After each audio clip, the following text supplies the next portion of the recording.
Welcome to Watch, Review, Repeat. This is the podcast where two best friends discuss the latest in film and television and then do it all over again the following episode. My name is Colton Brown, and joining me is Andrew Meadows. Colton Brown, we're talking about Star Wars tonight. Oh my God, Star Wars. Gosh. Star Wars. This is a little different slice of Star Wars than we've ever seen. We're talking Star Wars Visions on this episode, and pretty excited. You know, this all kind of came together fast, right? I think we teed up the last trailer they put out when we talked about Shang-Chi, which would have been our last couple episodes because it got split. Yeah, we did that thing again where we talked for 4 hours. What are you going to do with us? I mean, you can't put us in the same room. We're not even in the same room. I can't even use that as an excuse. You just can't put us together, and then you can't throw Enrique in there. Oh, man, we're just a mess. Anyway, we just talk too much. Case in point. Yeah, we watched the trailer. Said, "Oh, this looks pretty fucking cool." What do we need to cover next? And it's like, oh, I don't know. We can cover this. We can cover that. Well, we just fucking talk some Star Wars. So here we are talking some Star Wars. Man. That's all I can say. I'm pumped before, I'm pumped now. Hey, I mean, I think it takes a certain something to go from, not on the schedule at all, not on any, the forefront of anyone's minds, to watching the trailer to. And it snuck up on us. Let's talk about this shit. And it did. And they did that thing where they dropped all of it at once. So we can talk about it. We don't have to wait 9 weeks to talk about it or some such nonsense. We're just fully here, and we're ready to talk about 9 episodes of Star Wars Visions. It's pretty fucking cool, if you ask me. It's cool. What a time to be alive. So anyway, how have you been since we recorded that 4-hour extravaganza? I've been good. Good. Yeah, I've been good. It just seems like last week I really put my liver through the paces. I consumed. Right. I haven't gotten sick or anything, but it's like, man, I need to drink some water. So anyways, it's tonight I got a giant goblet of water, hydrating. Yeah, pretty much. Just like my poor body. But anyways, so yeah, we had some family come into town. We did a family thing, and you just sometimes you just drink a little too much, and so sometimes you got to purge it. And I'm attempting to purge. We'll see what happens when I finish this water. I might get thirsty and might grab a beer or a wine, depending on how the conversation's going. But anyways, I made it through the month. By the 16th of last month. We only had 3 cars out for the entire month, and I was really sweating it because I told myself September I'm going to save some money and not do anything. Well, I got involved with a project with the neighbor and like doing a ditch and a drainage thing, and a $200 project turned into a $1,000 project. I'm like, fuck me. And then by the 3rd of the month, we had no cars out. Anyways, we ended up having an okay month, so that's good. Yeah, life's good, man. Life's good. Can't complain about much of anything. So. But I hear that you are on cloud 9. I hear that things are going well. You may have spent last week, drinking perhaps too much or drinking too frequently, however you want to classify it. I myself was not doing a whole lot of drinking because two big life changes for me. Good news: the supporters on Patreon no longer have to sustain me, because I'm a working man, and I can't really get into details of what exactly I'm doing. Let's just say that I'm doing some lawyerly things, and it's going to be a pretty good gig. I'm excited about it. I'm into my 2nd week of working. Getting up early sucks, so I sympathize a lot more with Andrew and his plight of doing it 6 days a week. I don't have to do that, at least. That's miserable. Fuck that. It's miserable. It's good. So, it's obviously going to have an impact on this show, and in the sense that I'm not going to have nearly as much free time as I had. But we're no stranger to that sort of thing. With the bar prep and everything, things got crazy, and we still really aren't totally quite caught up or where we were before. But we changed the script to the following episode. It's going to be that way still. I just got to figure out what works and find the time and just make it happen. The thing that's complicating that, point number 2, the thing that's complicating the whole, I get home at a little after 5. Well, I could just edit. I can record. No big deal. Well, I might also have to take care of a little puppy because Anna and I adopted a puppy last week. We've had him for just about a week. His name, appropriately for this episode, is Kenobi. He is a Beagle, Terrier, and Chihuahua mix. And he's coming up on 9 weeks old, but just about 9 weeks old. So he's just a little guy, not very good at climbing, sleeps a lot. When he doesn't, he likes to bite because he's teething right now. But he's good. He's very cute. He's very enjoyable. But especially those first couple nights we had him, he did not like his crate. I'll tell you that. He did not like being confined, and he let us know about it. Did you give in at all?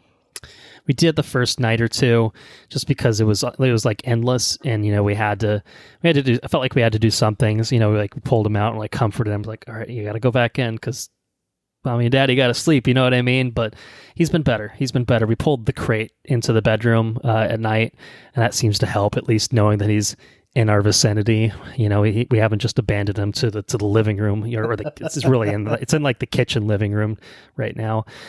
So he's good. We'd been talking about adopting a dog for a while, and it hadn't happened. And then basically the timing worked out. I agreed with Anna. As soon as one of us lands a job, we can put in an application for a dog. And the first one that we put in after I got the job offer, we ended up getting accepted for. And they informed us on a Tuesday that you can come pick him up anytime. And lo and behold, we went out there that same day and picked him up. So yeah, it's incredible. Kenobi is now part of the family, and he's a little booger sometimes. I'm not going to lie, but he's very, very cute, and he's very fun. Yeah, so congratulations. Anyway, thank you. I appreciate that. Anyway, some cloud 9 is what you said, and minus the lack of sleep between waking up early and waking up multiple times in the middle of the night to deal with some puppy howling. Things are pretty good. So I'm excited, but I am excited, of course, that we're able to reconvene. We're able to find a little bit of a time slot for us to get together, because for us it's been at least 2 weeks, I think, since we recorded. So. Probably even longer at this point. But anyway, we got lots to catch up on. We got lots of news, got some Star Wars to talk about, and whatever else pops up on our plate. So what do you got? Oh, we got something already. Oh my God. I don't know if Breaking this news belongs in the catching up section. Maybe just throw it out here, man. Who cares? So as of tonight, I have secured premium in the middle. First 3 people to pre-order the tickets. Dune tickets, 7 p.m. Dune. Nice. At Point Orlando, and we for my birthday, and Sarah got reservations at Capitol Grill. Nice. For my 30th birthday. So very, very nice. That's awesome. Super fancy ritzy restaurant and a super fancy ritzy movie. And I can't wait. You going Saturday night or Sunday? Saturday night. I'm getting a hotel. Oh, great. Nice. Very good. Very good. Got to do it right. I should book tickets. It's a good idea. Dude, maybe. Well, we weren't the first We'll do it tonight. There was a chunk in the middle that were out. Okay. So, yeah, I'm stoked. Obviously, I'm very excited. Yeah, very excited. Oh, man, it's, 3 weeks away? Couple weeks, that? yeah. Basically 2.5. Man, Yep. Sneaking up on us. I should probably start reading. I will talk about that later.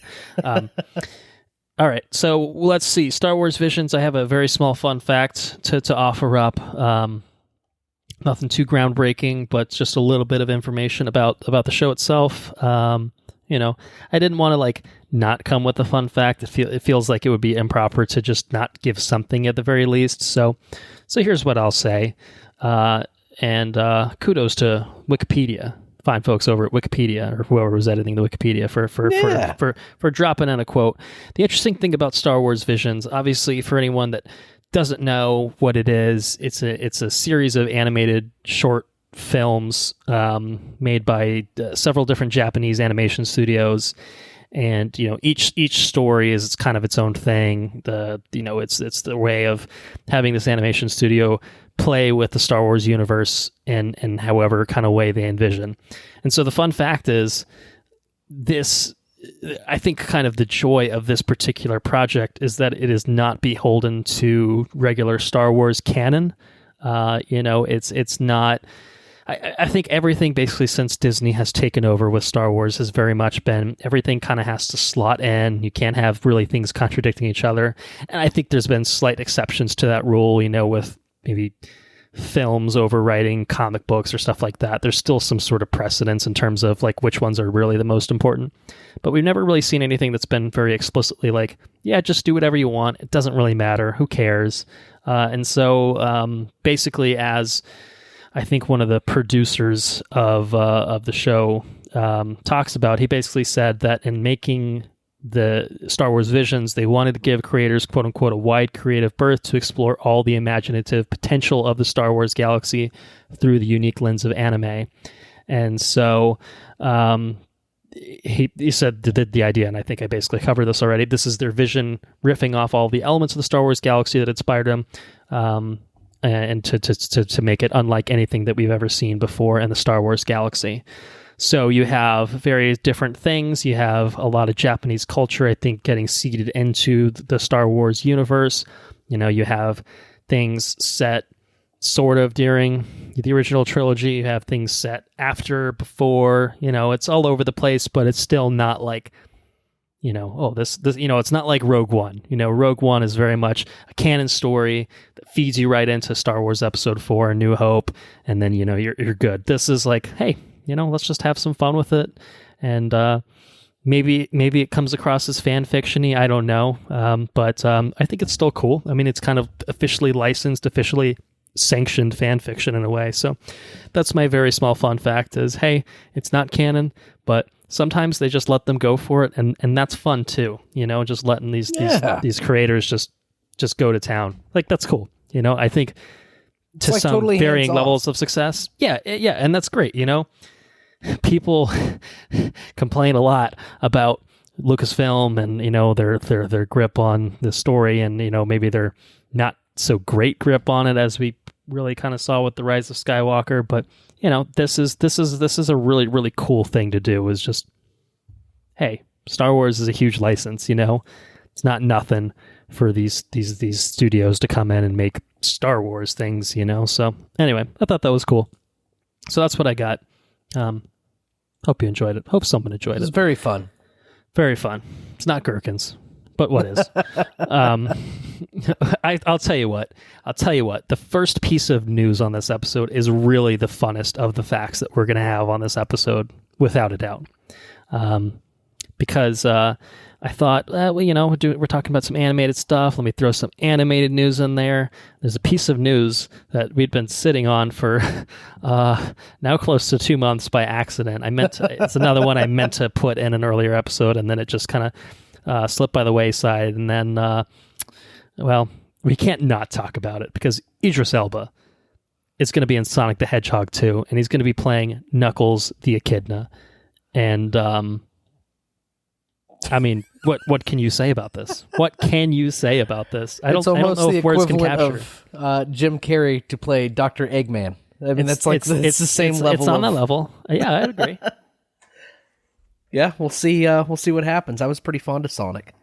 You were pretty fond of it. If I recall correctly, I was pretty fond of it. I think you had a grand old time with Sonic. I myself, not so much. I think I liked it more than Anna, which is to say that she just fucking hated it, and I thought it was bad, but like, it was pretty bad, but I guess it could have been worse. It could have been the original design, whereas I think you had a genuinely good time with it. I think you enjoyed it. The bar was in the dirt. Like, they had to dig a trench to put that bar in. And I think my take on it, if I recall correctly, is that when it wasn't just doing a bunch of the Earth shit, I thought it was, pretty fun. Like, when it was leaning into the more Sonic-y elements. And of course, Jim Carrey being absolutely ridiculous was awesome. I loved that. Reconnaissance is a classic. Will always be a classic. Yeah. But if they're leaning more into, because like the post credits, we got Tails coming in, they're bringing in Knuckles and fucking Idris Elba's voice. I mean, he's great. We all know that. To me, this is like, okay, if they're leaning more into like the ridiculousness of the video games, I'm sure Jim Carrey is coming back. I'm sure he's going to be sporting the ridiculous mustache that we saw him wearing at the end of it. Like, honestly, like, take it away from the Earth type setting, and I'm sure that James Marsden's going to be in this and whatnot, so it'll be there still. But I just think lean into the more video gamey aspects of it, and I think it'll probably be better for it. Don't be afraid to, make a video game film. You know what I mean? So I don't know. I'm excited. For this. Makes me more excited. I don't want to say that I'm like fully excited. I'm not fully on board. I'm sure Andrew is. 100%. But take my money. But I'll fucking go see it, man. No, I'll go see it. I'm not going to lie to you. This makes me more interested for sure. So, yeah, that's that. Any other thoughts? Or do you want to talk some more video game film adaptation voice casting? Because we got some more. I hope that they introduce some terrible art for Knuckles. They'll just absolutely fuck it and then have to redesign him too. Yeah, and then we'll get confirmation on whether or not it was like it was just a marketing ploy to put shit out. They're going to try to replicate it.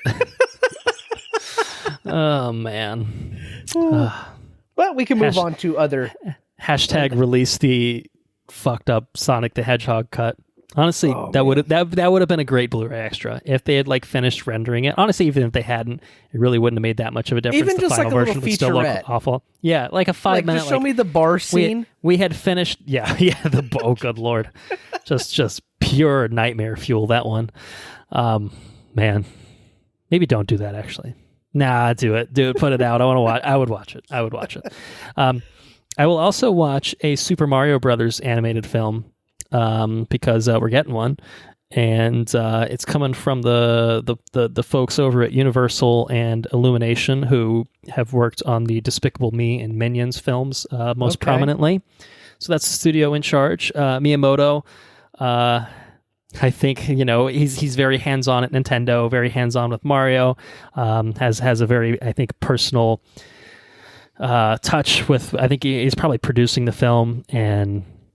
I think it has to be kind of the right thing for him to sign off on, a Mario film happening. It's kind of a big deal. I don't know if you remember this. This is totally a tangent, but there was rumors that there was going to be a Legend of Zelda Netflix series, and then like rumors of it came out, like it leaked that they were going to make it, and then Nintendo like apparently was just like, well, we're not going to make it anymore because it leaked, and it's just like, I'm not really sure what sort of logic that is, but I do think it's that's the sort of logic that Nintendo operates on, as well as putting out a new iteration of the Nintendo Switch that basically does not upgrade the system in any way whatsoever, other than a slightly brighter screen. It's a little misleading. An OLED screen is gorgeous, but it's not enough to carry the upgrade. It's a fucking scam, is what I'll say. So anyway, Super Mario Brothers film. That's what we're talking about. Voice cast was announced at a Nintendo Direct, and oh my god, I love this. I know people have hated this, and I think that it's going to be a different flavor of Mario than we've ever seen. I think for sure, just from this. But I love this. I think it's totally ridiculous and totally awesome. So here we go. Let's run down the list. Chris Pratt is going to be playing Mario. Pretty good, right? Pretty good get. Yeah. Charlie Day is going to be playing Luigi. Oh my god! I think this might be the best of the bunch potentially. Perfect casting.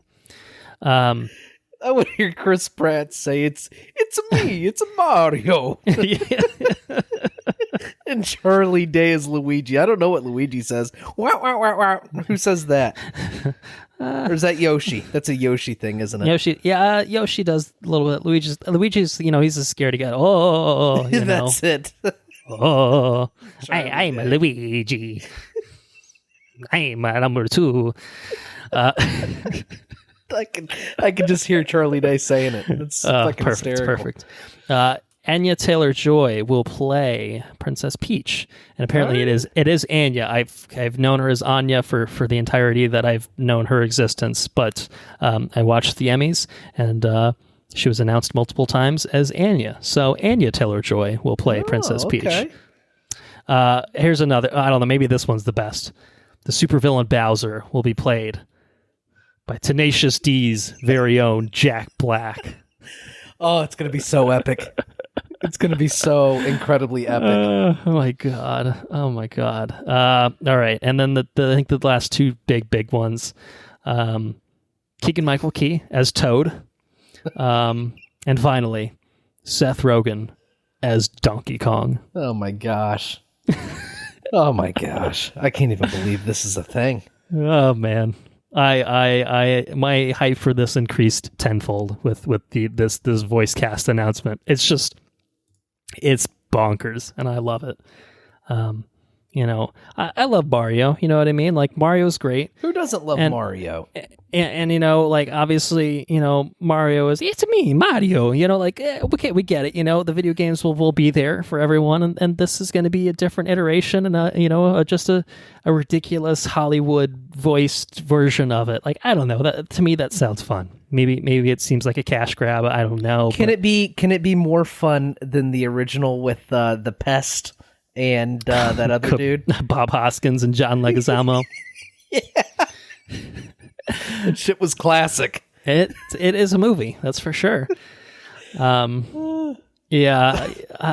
Well, I don't know. Will it stack up to that? I don't know. That one is such a bizarre take on Mario that this one I think will at least lean into. I think by virtue of it being animated, I think we'll get the a better feel for the Mushroom Kingdom, and it'll be like a more closer to the video game adaptation of the world, whereas that one was just like a weird like grungy underworld and Bowser's fucking Dennis Hopper with like rows of spiked blonde hair, just insanity. Toad is just a dude playing guitar, then he gets turned into a Goomba with his tiny little heads. Just what is going on in that film? Just too many drugs were made in the making of it. But anyway, yeah, I don't know. It all sounds pretty good to me. I'm not gonna lie. I'm very down for this. More so than Sonic, I will say, because I think it's purely animated. If it was a hybrid film, I think I would be a little worried. If it was actually Chris Pratt and Charlie Day running around, although that would be pretty fucking funny too. If nothing else, the B-rolls of people in the voice booths is going to be comedic gold. Comedic gold. Jack Black is going to be just fully ridiculous acting to win it. And he might just fully just even be dressed up as Bowser in the booth to get into character. He might do it. I wouldn't put it past him. I think it's a certainty for sure. So anyway, looking forward to some Super Mario Brothers. 2022 stacking up, man. That's right. Yeah, I didn't even talk about the release date. I think it's coming out next year is what they said. It's crazy. I think late next year, but still, pretty good. And I think Sonic's probably got to be next year too. So my goodness, Sonic and Mario movies in the same year. Oh, we eaten. But we will be getting something else this year, the very end of this year, and it will play most of its season out over the course of 2022 as well. And that thing is something that is Star Wars related. It is the book of Boba Fett, which we have a premiere date for December 29th. Will be the season premiere of the book of Boba Fett. We got a little poster action for it. It's basically just kind of what we saw on that stinger at the end of Mandalorian Season 2, Boba Fett taking over Jabba's throne. Of course, we'll star Tamara Morrison back as Boba, Ming-Na Wen back as Fennec Shand, Robert Rodriguez is executive producing, and Jon Favreau and Dave Filoni are both involved as well in producer capacities. So that's some pretty cool shit. If you ask me. I'm excited to see some more Boba Fett. He was a fucking badass in Mando. You were fond of him beating people with a stick, as I recall. Man. So visceral. So we'll see if he has a stick back for this one. He's got his armor back on, so he might not be going back to the stick ways, but we'll see. We'll see what happens. Yeah, we really have no idea, like plot-wise, where this is going to go. So I'm curious to see how they do it. I assume maybe they'll go back and explain how the hell he got out of the Sarlacc pit, but hey, it's Boba Fett, man. We'll see what happens. All right, let's talk some trailers. 3 trailers to talk about. First one is, I was going to say the most ridiculous. The ridiculous is the buzzword of the episode, as everyone can hear. And honestly, I'm going to probably use it to describe a lot of the short films that we'll talk about in Visions too. Mostly in a good way. I think I've used it in a pretty positive light thus far. And like, oh, this is ridiculous. It sucks. It's like, this is ridiculous and I love it. Moonfall is maybe I'm a little bit more ambivalent on in terms of ridiculous and I love it, but it's the next disaster film from Roland Emmerich. The dude just cannot help himself. All he has to do is just make disaster film after disaster film, etc. I think I talked about Day After Tomorrow. I watched that recently. Talked about 2012, I think, briefly in the conversation about that. We did 98 Godzilla, Independence Day, the other Independence Day that was real fucking bad. What's this guy all about? He likes CG shit blowing up. This man loves CGI shit blowing up. He loves it. Just a doomsday guy. Basically, big doomsday prepper, it seems like. It seems like it. So, White House down. Yeah, White House is getting blown up. Great. What'd you think? What do you think about some Moonfall? It's the moon is crashing into Earth. That's the plot. Yeah. That's the plot. It's got some alien, like Hollow Moon. It's got the Hollow Moon theory thing going on it. At one point, it looked like there was this like thing inside the like this big machine inside the moon. We get some aliens sucking some astronaut faces and stuff, like going into their helmets and stuff. But then like the whole sequence with the moon coming over the horizon. It's like it's the guy that did Independence Day. Imagine that. He's certainly got a type. Yeah. I don't know about this one. I think this one's going to be pretty rough. Here's what I'll say, because I think I agree. I think Roland Emmerich's track record basically speaks for itself. I think this is going to be a bad movie. It'll probably be entertaining, you know what I mean? And hopefully not in a way, like most of his movies have been pretty entertaining. The second Independence Day is like kind of the exception where it's just like, oh no, this is just bad. I thought it was a pretty stylish teaser. And I thought it was effective at like kind of selling it a little bit. But I think again, just like knowing all the other things about it, I'm like, well, yeah, but it's still going to be bad. But it'll probably be, entertaining enough that, give it a pass, as long as it's not, 3 hours of Michael Bay-esque Transformers type action. It's fine. Right. It's got Samuel Tarly. G'day. He's apparently playing a conspiracy theorist in this, so that's fun. Yeah, it's going to be bad, but maybe we'll see it. It's coming out in February. That probably tells you all you need to know is here's this huge budget film. It's coming out in February? Coming out in February. Oh, okay. That's a lot of confidence you have in this film, but anyway, Moonfall. Halle Berry, Patrick Wilson, John Bradley, Michael Pena, Charlie Plummer, Kelly Yu, Donald Sutherland. Coming out February. And Donald Sutherland. Yeah. So anyway, that's that. Moonfall. Let's talk some other things that maybe are more of interest to us. Is the Wheel of Time more of interest to you? We have an official teaser trailer for it. Did Brandon Sanderson finish the Wheel of Time? Is that how that worked? That's or is it correct. A different series? Nope, okay. That's the Wheel of Time. It was written by Robert Jordan until he unfortunately passed away, and the series had not been finished at that point.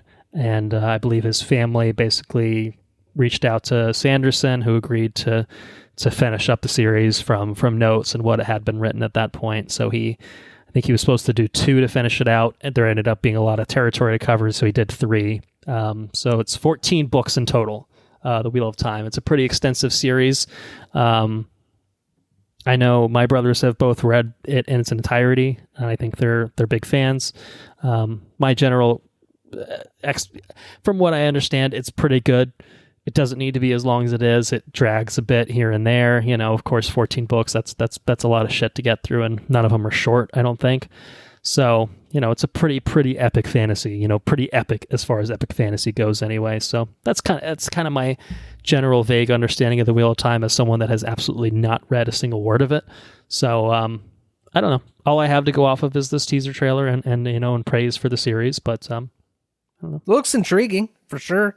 Yeah. And Amazon paid through the nose for it, if I'm not mistaken. It's probably not Lord of the Rings type numbers in terms of what they're, the money they're throwing at it, but I think they threw some money at it for sure, yeah. I think you can see it. I think, certainly some of the city shots and some of the landscape stuff looks pretty good. Some of the CG looks better than the next movie we're going to be talking about, I think. Yeah. Perhaps. I'm all about it. I'll definitely watch it. I'll definitely 110% watch. It looks right up my alley. Yeah, it's good. You high budget fantasy shows. We're really, I mean, obviously Game of Thrones was there for a while, and that was kind of a loose fantasy show, drama with a lot of fantastical elements in it. Wheel of Time, I think, is much more pure fantasy. The Witcher, obviously, there as well. Yeah. Lord of the Rings, when that drops next year, will be certainly in the same ballpark. That's three big budget shows, that are basically in pure fantasy territory, and that's really cool to see. To see that sort of thing, because I think that any one of those has huge potential. I mean, obviously, Lord of the Rings is a proven cash cow at this point. Sure, but the Wheel of Time, there's no reason that it can't kind of hit that sort of high water mark that some of the others have. So yeah, I'm excited for it. Starting on November 19th of this year. I'm sure they might drop a few up front, and then it'll probably be a weekly release from that point. To my knowledge, probably 10 episodes for the first season. I think it's already been renewed for a second season. So I don't think it'll get 14, would be my guess. But I mean, Amazon's got the money for it, I'm sure, if they wanted to do it that way. But I would imagine they'll find a way to condense the material a little bit, or find some ways to make it a little bit more 14 adaptable. books, you have to have one hell of a team to know what to pull and how to condense the material. And I'm sure they're starting. Let's go to book one and start there, and then we'll go from there. But obviously, I'm sure the people involved have knowledge of everything around it. It's the benefit of knowing where things go. Sanderson's been involved in the process of making the show. Maybe. Yeah, I'm not sure. He's a busy man, but he's apparently got time to do every goddamn thing in the world, because he somehow gets it all done. So how does he do it? You know how this guy writes? I was reading about how he kicks out his process for it. Is that what you mean? No, like he or just the volume that he writes. He writes a book and he says, "All right, well, I'm going to take a break from writing this book so I can write another book." Exactly. And he just goes and hammers it out. It's like, oh my gosh, dude. My break from writing is more writing. Yeah, man. Take a lesson, George. Take a lesson. To be fair, he has pumped out like here's a whole here's a history book of the Targaryen bloodline, and okay, George, we don't give a shit about that. George, you had ideas. Yeah, I think George had ideas. He didn't know how to finish the shit. He doesn't, and he's like, those guys made that show and they used some of my ideas and people didn't like that, so I probably shouldn't do that. Now I have to figure out a whole different ending for everything. Back to the drawing board. Wheel of Time, November 19th. We'll talk about it then, probably. It's around the corner, man. Yeah, very much so. Last trailer for the episode is for a, I don't know, perhaps long-awaited sequel, a surprising sequel. I don't know how you want to describe it. The fourth film in the groundbreaking franchise that redefined a genre as per the Warner Brothers press release. The Matrix Resurrections. Coming to theaters and HBO Max December 22nd. Keanu's back. Carrie-Anne Moss is back. Lawrence Fishburne is definitely not in this trailer. He seems to have been replaced by a younger version of himself, perhaps. What's going on with this? What do you think is going on with the Matrix Resurrections, huh? So I don't know what's going on. I don't have any fucking clue. I thought you would have some answers for me. Neo must be kind of like, I can't remember. It's been so long since I watched the Matrix trilogy. Yeah. But I mean, I don't know how Neo would come back to the Matrix. I don't know. This is what I do know. I don't like it when Carrie-Anne Moss screams. And when like the shadow things come out of her. Is that what you're talking about? Yeah, it's what the fuck is this? You know what I mean? You get like nine Carrie-Anne Mosses screaming. It's like what, that effect straight out of the 90s. They pulled that straight out of the 90s. I feel like it just looks weird. You got Keanu kind of looking like he's hamming it up, like when he's trying to hold the bullets. Mm-hmm. Mm-hmm. Definitely, I don't think it's his best acting performance. It doesn't look like it's going to be. It looks like he's showing up. But I do enjoy Keanu Reeves, regardless. Right. I mean, he's got the John Wick hair and beard, so he's looking good. Yeah. He's looking good. It's fine. Yeah, I don't know what the hell is going on with this. I do like the psychologist, though. Neil Patrick Harris. Yes, Neil Patrick Harris. Yeah, I think he's great. It's a really good cast all around. I mean, obviously, like I said, Keanu, Carrie-Anne Moss coming back. Yahya Abdul-Mateen II coming in as apparently young Morpheus. Again, who the hell knows what's going on with this? Iron Fist's Jessica Hennick in this. Jonathan Groff pops up at the end. You'll be back. Yeah, there's a few others. That's who that was. Yeah, he had like dark hair. It's a little different vibe than his King George spitting all over the place as he sings. So yeah, this is coming from one half of the Wachowskis. However, I don't know. This is Lana Wachowski who is directing this, and it's interesting that she's coming back to finish. I don't know. Maybe restart this. It almost feels like sort of reboot territory. I'm not sure, but I don't know. It's a. I mean, I'm intrigued by it. The trailer the first time I watched it didn't really like get me like super hyped on it. I enjoyed it. It was cool. It's visually interesting. Whatever. The second time I watched it, I was like, I'm a little bit more into this. And so I think the obvious move is I need to rewatch the trilogy for sure. You know what I mean? Like, right. I think if I walked right into this, I'll be very lost. So I do want to rewatch the trilogy. I don't know if I should say the words bonus episode on this episode, but that's an idea because I definitely want to watch them. So, if that's of interest to you, of interest to the listeners, maybe totally. It's a potential, but yeah, Matrix Resurrections, December 22nd. Any other thoughts for you? None right now. I'll put my thoughts on hold. Okay. We'll get another trailer. Okay. Yeah, we'll get more. We'll get more for sure. All right. You ready to talk some Star Wars Visions? I am incredibly excited to talk Star Wars. Always excited to talk about Star Wars. Well, it's a good thing that we do it a lot on this podcast. Works out well. So, yeah, Star Wars Visions, Disney Plus original series. Produced by Lucasfilm Animation. There's a lot of creators involved in the various episodes, and I'll try to hit on at least the studios responsible for each of them. But I think what we're gonna do is just talk general stuff, non-spoilers. We'll do a general recommendation, then we'll do spoilers and just go episode by episode, and give a little description of each, give our thoughts on each, and go from there.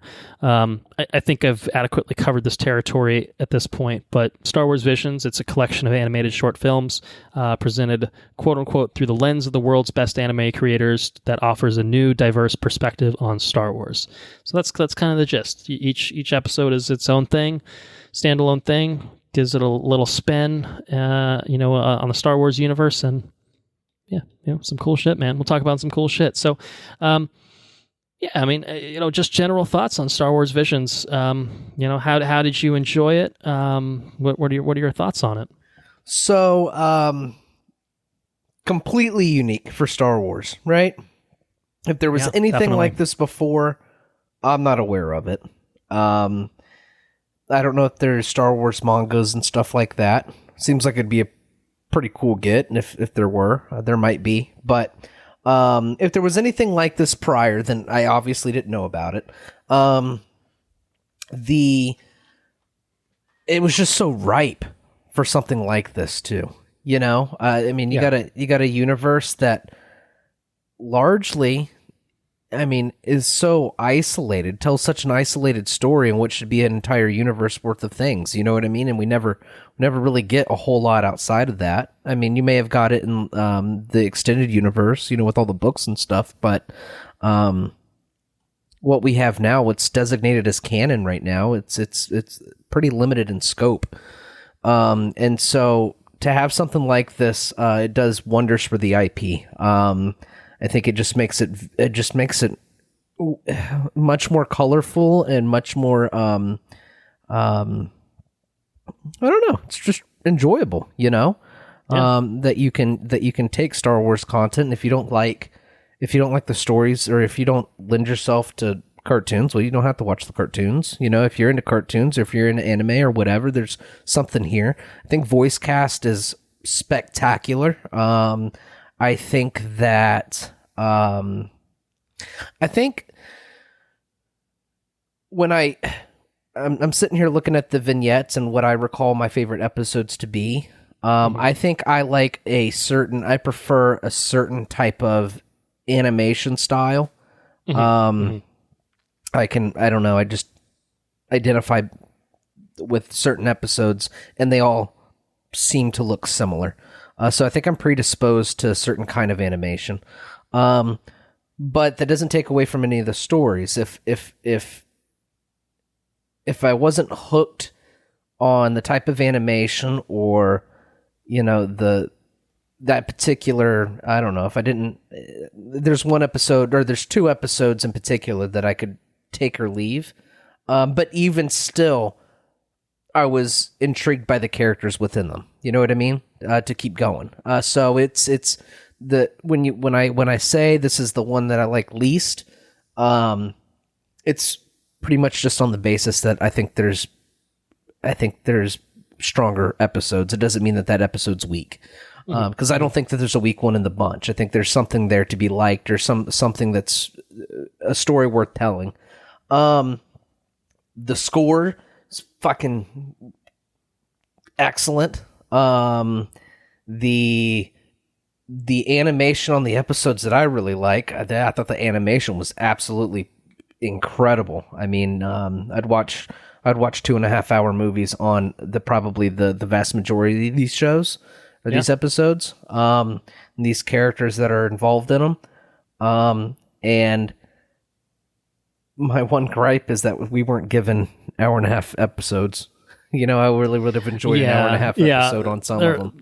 They're all generally speaking pretty short, varying lengths. I think no more than like 20-ish minutes, and most of them I think are sub 20 minutes. So that's right. Which is probably why they dumped all 9 at once, is because I think altogether it's probably only a little over 2 hours, 2.5 hours to just blaze through the whole thing if you wanted to, run through it in a single sitting. I don't know how you watched it. I did not do that myself, but either did I. I mean, I watched a good chunk of them in bulk, but okay. I think 2 or 3 days. It's totally unique. All the characters in every episode are very, very intriguing. Very cool. It does a lot for the IP and expands it in so many different ways. So many different things that obviously I don't think they were in Star Wars before. You know what I mean? Mm-hmm. So it just expanded everything. If they came out with another Visions, I would be 110% on board. I think this show has a lot to offer. And, I think that this is probably a good gateway to anime. Say if somebody's never watched anime, but they're into Star Wars or what have you. I think a lot of these episodes are an excellent, excellent gateway to the genre. I couldn't be happier with it, really. It's fucking cool. It's really good. That's what I got. Yeah, I agree. It's so fun seeing how different each of these ended up being. Obviously, I think there's a lot of overlap. A lot of Star Destroyers, a lot of lightsabers, a lot of Jedi, a lot of Sith. Pretty standard Star Wars-y things you'd expect, to be in adaptations like this. But to see these very different, unique visions is just really, really cool. And I think that the different animation styles, I think I agree with you. Some are going to be more to your taste than others. I think that's really a personal preference thing. It is, definitely. I think same thing in terms of certain sensibilities. I think, I forget what it was we were talking about, but, I think you were talking about like the anime. You don't really like the thing when like they get the big, like, was a boil on their head knot, when they get, big knot and they get, I think that's not really a thing that you typically go for. I think you said you like more realistically animated type things, if I recall correctly. Yeah. And there's definitely some in here that are much more over the top, right? In terms of like, oh, this is just full blown anime in terms of their sensibilities. But it's a style. It's a stylistic choice, and to be clear, I want to be abundantly clear. And it's like this with anime, like full on anime shows. There's an episode in here that I thought that I was going to absolutely hate. Mm-hmm. I thought I was absolutely going to hate it, and then I saw the episode after it. I was like, maybe I'll just loop back around to this one, because this one's definitely not going to be my cup of tea. It turned out to be like one of my favorite ones. Really? Okay. I mean, it wasn't as good as the one after it or whatever, but I mean, it's sitting solid in the middle, maybe a little higher than the middle. And I totally thought I was going to write it off. Like, I just thought it was going to be just, I didn't think I was going to enjoy it at all. Just solely based off of the animation style. But there's so much goodness in there. You know what I mean? And the animation style actually lent well to the story that they were telling. Like, I mean, it went hand in hand. So, no, I think that I think they're all really well animated, regardless of the style I think that they're going for. You know, and it's all in service of the stories that they're telling. And, you know, again, also story-wise, there's personal preferences. Like, I like this one a little bit more than the other one, but I had a good time with all of them. Yes. You know, and I was interesting seeing the parallels between a lot of them, but each one, I think, ultimately felt pretty unique. There's a few that, to me, I'm just like, okay, can I just get a series of this? You know what I mean? Like, you know, I'll take a 2-hour movie too, of course, but there's just some really great stuff in here, and I liked it just as a cool showcase of creative people just taking, you know, these Star Wars touchstones. Like, there's a reason they're touchstones, is because it's just all fucking cool shit, man. Star Destroyers are badass. Lightsabers are badass. You know, droids. There's a lot of droids. I feel there's a lot of droids in this, and you know, and you know, to give these droids personalities, and I don't know. There's a lot of passion that was really, really on display here, and it was awesome to see. So I enjoyed all of it. You know, as kind of this weird sort of thing, side thing for Star Wars. It was really fucking cool. And I absolutely would happily take more, you know, from these studios, from other studios, whatever, you know. And they take certain things that are just like touchstones and for what is Star Wars, you know, the concepts like the Jedi and the Sith, and they sprinkle in enough complexity and variances in there to really shed light that I don't think has been, you know, that isn't brought to the forefront a whole lot, and I thought that was really cool. We'll talk about that a little bit more in spoilers, but. Yeah. So, I was going to ask you, did you watch this in English or did you watch it in Japanese? I watched the first one, and don't ask me why, because I don't know why, but I watched the first one in Cantonese.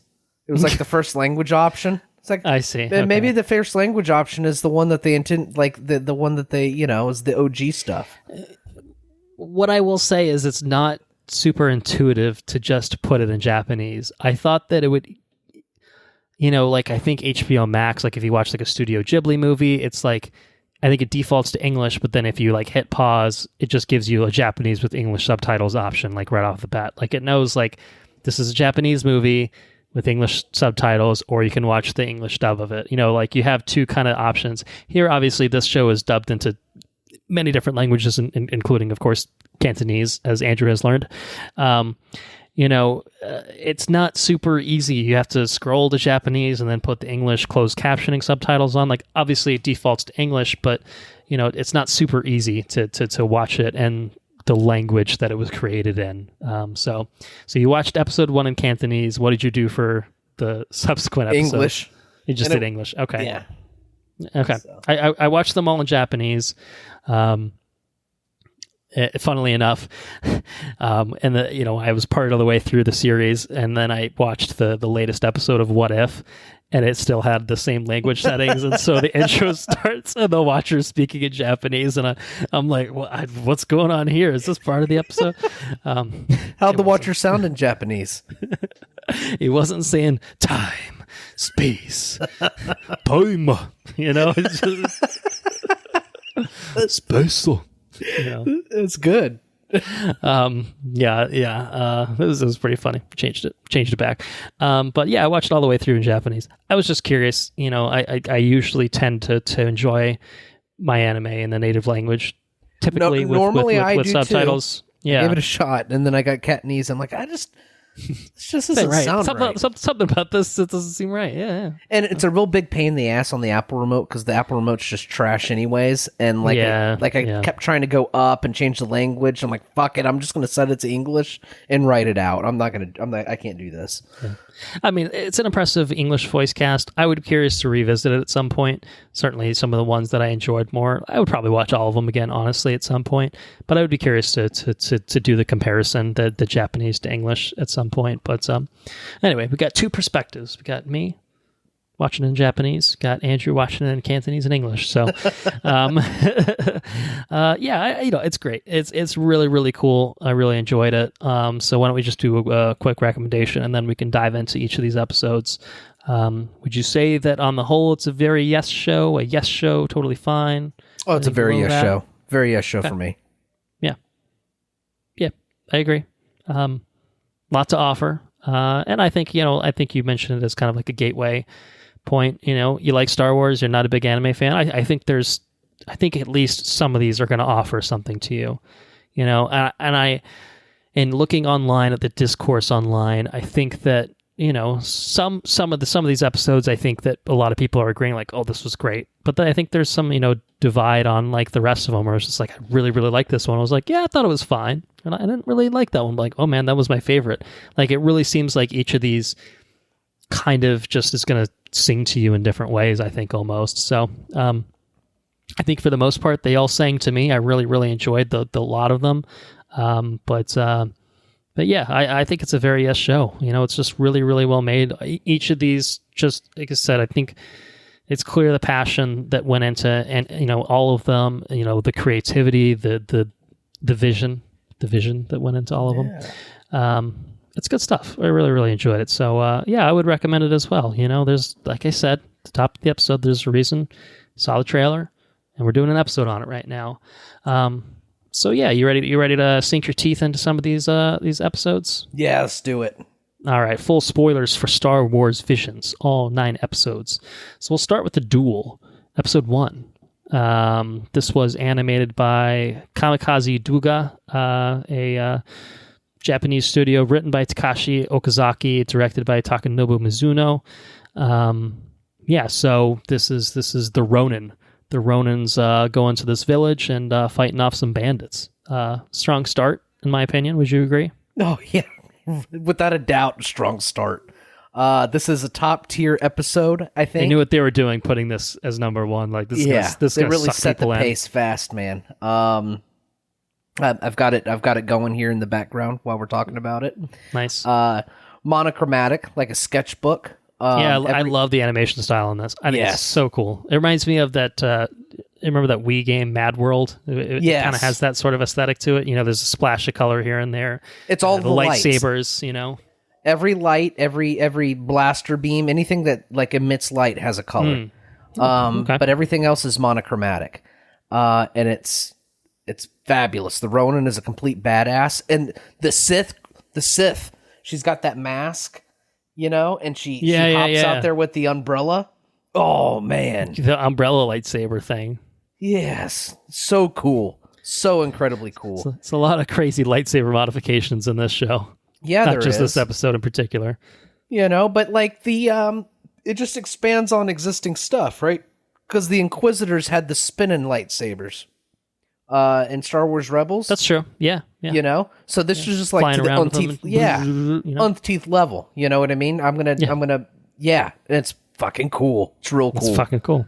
That's also really cool that the Ronin was collecting like Sith the crystals. The Kyber crystals. Yeah. That's cool. He opens up his jacket and gives it to the village leader.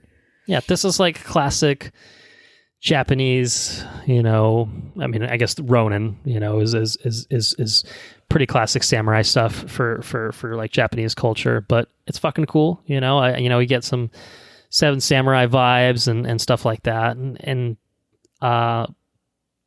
Seven Samurai plus Star Wars equals a fucking cool ass episode of really cool combat sequences and like clever and creative. Like there's like the trap under the waterfall is just really cool. You just seeing the lightsaber ignite. It's just, Just some badass shit. But I liked the costume design in this one. Character design. It's not really costumes, I guess. Character design was really neat. Like I said, the Sith in particular was very cool. Yeah, I like this one a lot. It's really starting off with a bang. Yeah. Oh, what I was going to say. I was like, I had one more thought. Where did it go? I found it. They are doing a book, a canon, or I don't know if it's canon, I guess, because it's this, but they're doing a novel that is an extension of this this episode with the Ronin character. Oh, that's cool. So if you want some Star Wars book goodness with some Star Wars visions and the Ronin, I think that's really cool. Yeah, I'm excited to see what they do with that. And I hope, they expand this guy into a novel. Right? Yeah. Oh man, what if there's man? I hope this some of these you can tell more of these stories with this guy for sure. Yeah, for and, sure. And the Absolutely. animated medium, so. All right, that was a good one. All right, that was a good one. It was a very good one. We're doing like little one for each. We're gonna do a hard right into Tatooine Rhapsody, the second episode. A very big tonal shift for this one. Animated by Studio Colorido, written by Yasumi Adarashi, directed by Taku Kimura. This is the first Jedi rock band that we've seen in Star Wars, would you say? Yeah. How was the song at the end in English? How was the song? When they're rocking out, was it pretty rocking? Was it pretty like, all right, this is a little weird, No, this one was in Cantonese as well. Okay. So how was the song in Cantonese then? It was trash. Okay. It was definitely trash. I was not about it at all. Okay. Were you about this episode at all? Or was No, I wasn't about this episode at all either. Not for you. So we're watching the road. I'm like, fuck yeah, I'm queuing up episode 2, dude. I'm all about this shit. And then it's a jarring change for sure. Oof. Oh man. So it's not to totally shit on this episode, right? Because there's compelling characters. It's told after the Order 66. Mm-hmm. It's told after Order 66. He's a Jedi on the run or whatever, and he's got like Jabba's teenage son, I guess, who just like rebelled against his dad and joined a rock band. Yeah. And Starwaver is the band. Yeah, like I can. It's compelling enough to where I finished the episode.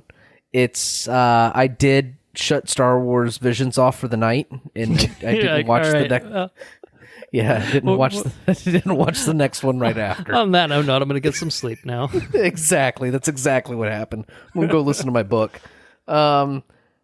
So I was a little worried that moving forward, this is what we had. But boy, am I glad that we kept going. And like I said, the characters are compelling. It's just the premise, just the premise of the story, and the way it's animated. It's not. This is the stylistically speaking, this is not my. Not your jam. It's not my jam. It's not bad at all. Right. It's just all of them are like technically pretty well done. Even if it's not for sure to your tastes, but I get it. There's nothing wrong with it. So I think this is my least favorite. Okay. My least favorite Star Wars vision. Okay. But there's a lot of things in here I could see people really, really liking. It's just not. It's not to my liking. So, what'd you get on this episode? Yeah, I mean, I had fun with it.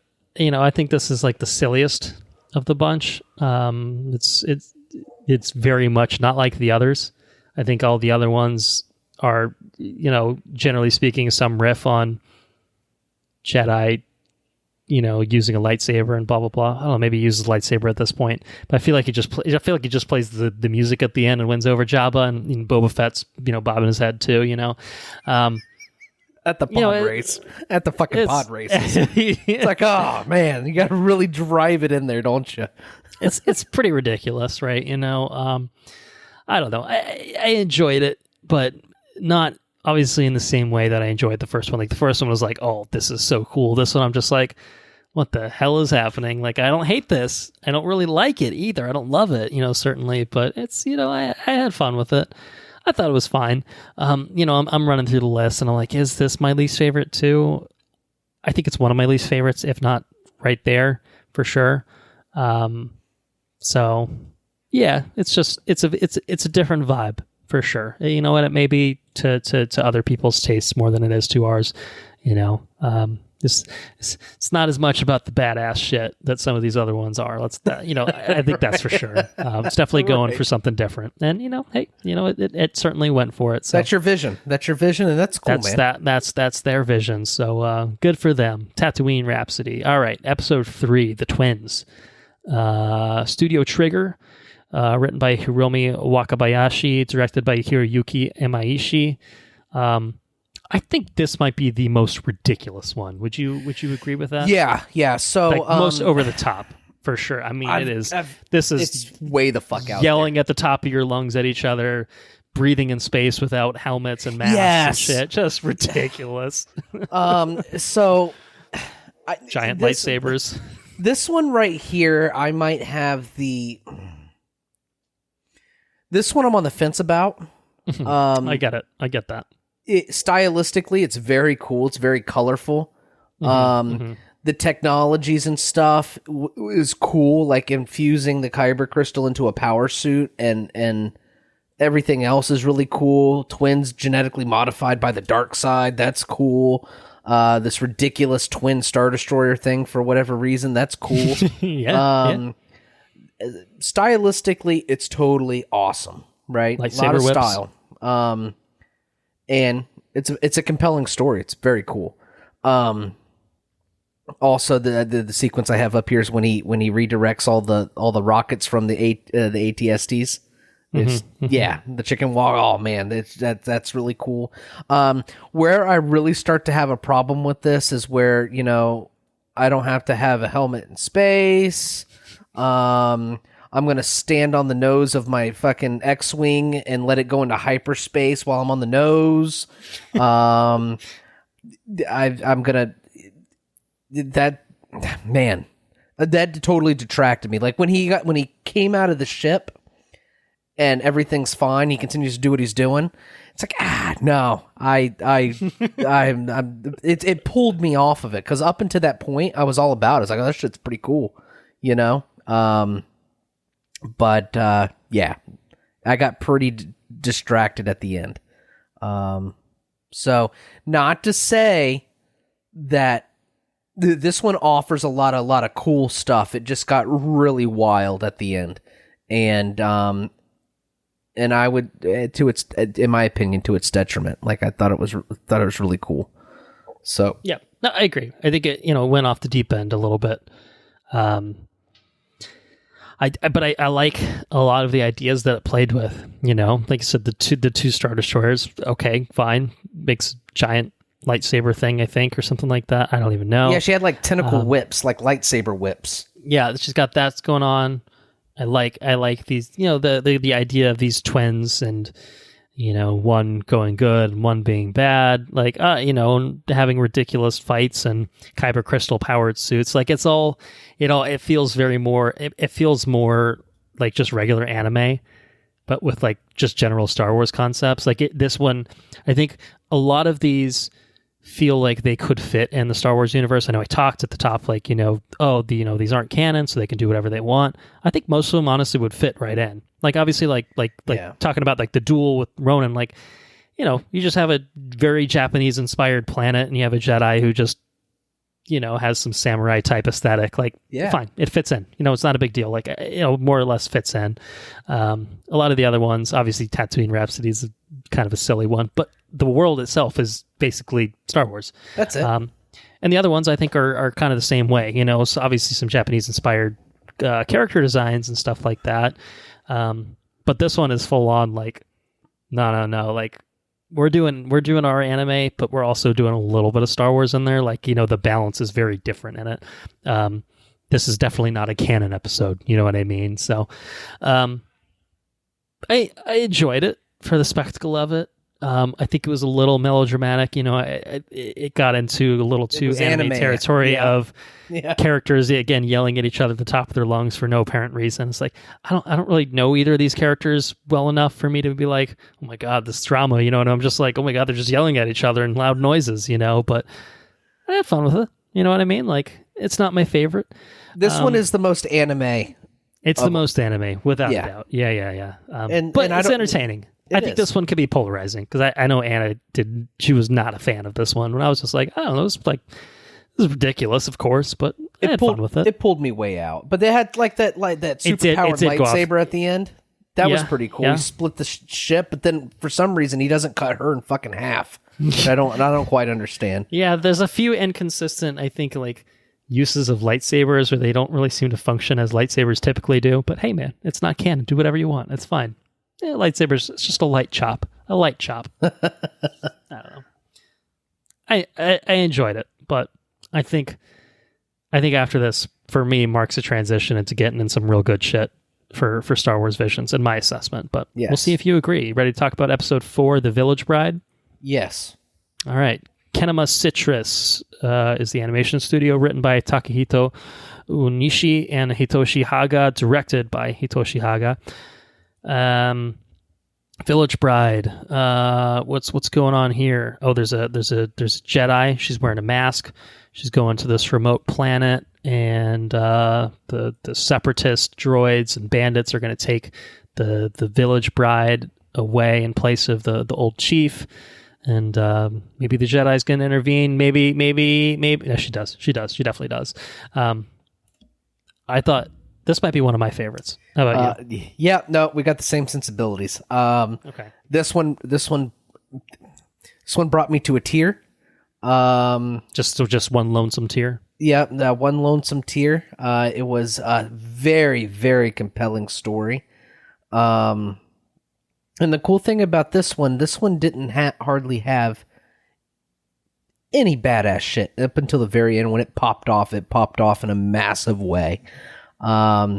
She's got those like speed heals. they unclick, and she's got a yellow lightsaber like Rey. That was cool. There's a lot of like sword lightsabers. Too. I think she had. It's more like a blade. That's right. It's like a sword blade than like a regular traditional lightsaber blade. It's cool shit, man. Yellow lightsabers, though. I know that's your jam. That's definitely my jam. This one felt like you're catching the end of the story. You know what I mean? Like she was very on edge. It seemed like the whole time, the Jedi girl seemed like she was, she didn't quite know what to do. She didn't know where she fit in. That sort of thing, kind of like a Rey-esque kind of character. And the guy that she's walking around with, he was a badass.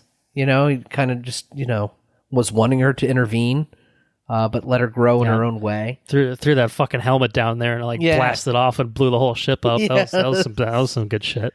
But this one also had so much richness in the planet that they were involved with. Yeah, beautifully. I loved the animation on this one. Just the style and the location, the scenery of it was just really cool. And really, so much care was given to the setting, to the people that the culture and things that are at that setting, and it was very much a story of, I don't know. It's very much a story of the planet and the people that live on it. Like the parallel with the Jedi growing as well, and it was really, it was a fucking incredible episode. Mm-hmm. One of my favorite by far. If not, I gotta see what's left in here. But I think that one is probably my favorite, if not really close. Okay. I think it may be my second favorite. Maybe my second favorite. Do you have any other thoughts on The Village Bride? I think it's very good. Top to bottom, definitely one of the top tier episodes and a top tier show. But if we're ready to move on, we can talk about what I believe may be my favorite episode of the season, of the series potentially, I suppose. The Ninth Jedi, episode 5, production IG, written and directed by Kenji Kamiyama. I thought this was so cool. This one's very, very, very, very cool. This is another one. I love the aesthetic of it. I think just the style, the animation style is very much my cup of tea. I thought this one had my favorite story, where it felt this felt like it was like years and years after the Rise of Skywalker, like a far-flung future of Star Wars. Where I don't know, it just felt like, how like the Old Republic is like so far back in time that it kind of has its own sort of civilization. This to me felt like the opposite, like further down in time, and the world has changed considerably, but there's still Jedi and Sith lurking about. But I don't know, I felt that the way that it handled certain things was really cool. It added like little different touches to the mythos, like the lightsaber color changing, depending on the user, or the length kind of changing depending on the user. I thought that was all like used to really great fashion, and I think the story kind of had some good twists and turns in it. With this evil looking dude turning out to be good, and all the friendly looking Jedi not so good. I thought it was really well done all around in terms of the story for sure. So yeah, what'd you think about The Ninth Jedi? Absolutely incredible episode. I'm right there with you. Yeah, the twist at the end with the guy coming out of the robot. That was fucking good. That was great. Yeah. This one almost feels like a. This one and the last one almost feel like a Studio Ghibli production. You know what I mean? Yeah. Yeah, just maybe that's why we like them so much, is because they just kind of have that sort of touch. That's what it is. But very, very cool episode. Like you say, the lightsaber, the just what it is to be a lightsaber smith in a world where there are no lightsabers. How the planet is like a the asteroid thing is like a lightsaber with the beacon going down to the planet. I thought that was pretty neat. Yeah. But yeah, man, what an episode. Very cool. Very cool episode. I'd like to see the sequel to this where they go save the dad. Yeah. This is for me, if you had to say which one would you like to see a continuation of, I would pick this one. Because I think there are other, the Ronin, Village Bride, might be a couple others, where I could definitely see more. This is the one that, like, I'm just like, I think this worked really well. Like, this felt like an awesome pilot. Like, honestly, the Village Bride felt like the end of a story being told. Yeah, yeah. This feels like the beginning of a story being told. Yeah, like, they're going off on the quest, and what happens from there. Like, and I think just because it did feel kind of, basically not beholden to anything in the timeline, like very much just like we could just do whatever the hell we want at this point in time because it's not going to interfere with anything or conflict with anything or contradict anything. Like, shit, man, give me a 10 episode series of this. Like, I don't know, give me more. I'll take it. Yeah, this one was my favorite. It was my favorite. I liked the character design. I liked the twists. I thought the characters themselves were cool. I liked Juro, Margrave Juro was just a cool character. Was it Kara? Who's like the daughter. I thought she was really cool, and just the shit with the lightsabers, like the moment where it's like kind of translucent, and then the force kind of flows within her, and it turns green, and she. Yeah, it's fucking cool. Some cool shit, man. Some really cool shit. That was like chills level of cool shit, though. And this thing is like 20 minutes long. If I'm getting chills from a 20-minute little thing. You got something really special. I think I might be right there with you. I'm looking at. But I think 4 and 5 are like those are probably my top two. To be honest, I was just going to say that's all downhill from here. But I think those two are just. I think they were just my best. The best for me, and maybe because it was those Ghibli vibes and sensibilities we were getting. But yeah. Well, what do you want to talk about? Some episode 6 action? Yeah, a little TOB1. TOB1, a.k.a. TOB1. TOB1, oh my goodness. TOB1. TOB1. A.k.a. What If Mega Man, but Star Wars. Yes! You beat me to it, dude. You beat me fucking to it. Like, Colton's going to eat this shit up. I did. This one was up there for me, and I was surprised. I didn't know. I was like, obviously I'm a Mega Man fan. There's no doubt about that. Andrew, not as much, shall we say? But this one, it surprised me in how much I enjoyed it. So I don't know. Was it for you? Was it a little too Mega Man for your taste? So actually, this one. Is this the one you skipped over? This is the one I was debating on skipping over. I didn't skip over it. You didn't actually do it. Okay, and it was a very, very pleasant surprise. Like even when it first started and they got the like little squeaky noise when they walk, week, week, week, week, week, week, week. Everything's like, just, I don't know. It's just cutesy. Obnoxiously cute. Like it goes above and beyond to just be over the top cute. And it's very cute. They nailed it. But man, what really got me in this episode, because it's kind of like a Pinocchio situation a little bit. The little boy just wants to be a real boy, but he wants to be a Jedi. He didn't want to just be a real boy. He wants to be a Jedi, you know? And like, I don't know. It was actually really touching. I really, really enjoyed this episode.